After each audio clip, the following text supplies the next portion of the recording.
आज भी उत्तर प्रदेश के आजमगढ़ जिले के गांव शिवली में जब रात के सन्नाटे में कोई अजनबी रास्ते पर निकलता है तो लोग उसे रोककर कहते हैं, रात में मत निकलियो, मुनोछवा घूमता है। पहला दिन डर की शुरुआत साल था 1998। गांव शिवली में बिजली अक्सर चली जाती थी। लोग रात को जल्दी सो जाते थे। उसी साल अचानक गांव में अजीब घटनाएं होने लगी। कोई कहता, मेरे खेत में कुछ चमका और भाग गया, तो कोई कहता, आंगन में कोई परछाई कूदकर निकली।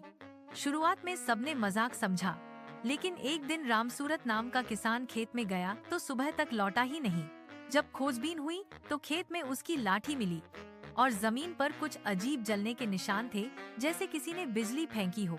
लोगों ने कहना शुरू किया, मुनोछवा आ गया है। दूसरी रात डर पूरे गांव में फैल गया। अगली रात शिवली के चौपाल में गांव के बुजुर्ग बैठे चर्चा कर रहे थे। तभी दूर से लाल रोशनी का एक गोला खेतों के ऊपर घूमता दिखाई दिया। किसी ने कहा, वो देखो, वही है मुनोछवा। देखा, वो लाल गोला धीरे धीरे ऊपर उठा और फिर गायब हो गया। कुछ देर बाद किसी घर की औरत की चीख सुनाई दी। जब लोग दौड़े तो देखा उसकी पीठ पर जलने के निशान थे और वो बेहोश पड़ी थी।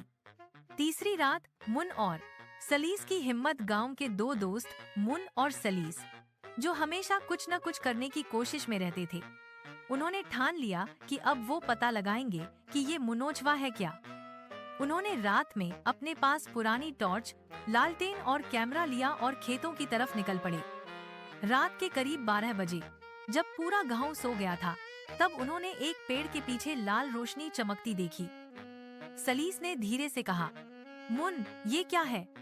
मुन बोला, शायद कोई गैस या बिजली, पर चलो पास चलते हैं। जैसे ही वो आगे बढ़े, एक तेज आवाज आई, छुओ मत। दोनों डर के मारे नीचे झुक गए। लाल रोशनी पेड़ के ऊपर घूमी और फिर झट से गायब हो गई। चौथी रात सच का खुलासा। अगले दिन मुन और सलीस ने पुराने स्कूल के मास्टर रघुनंदन जी से इस बारे में बात की। उन्होंने बताया कि 30 साल पहले एक बिजली मिस्त्री मोहनलाल की मौत इसी गांव में बिजली के झटके से हुई थी और तभी से ये घटनाएं शुरू हुईं। लोगों का मानना था कि उसकी आत्मा मुनोछवा बन गई है, जो रात में बिजली की तरह चमकती है और डराती है। मुन और सलीस ने तय किया कि अब वो उसकी आत्मा को शांति देंगे। उन्होंने से हवन करवाया, मोहनलाल की तस्वीर रखी और पूरे गांव ने मिलकर प्रार्थना की। अगली सुबह डर का अंत। उस रात के बाद से ना कोई लाल गोला दिखा, ना किसी के शरीर पर जलन के निशान पड़े। गांव फिर से शांत हो गया।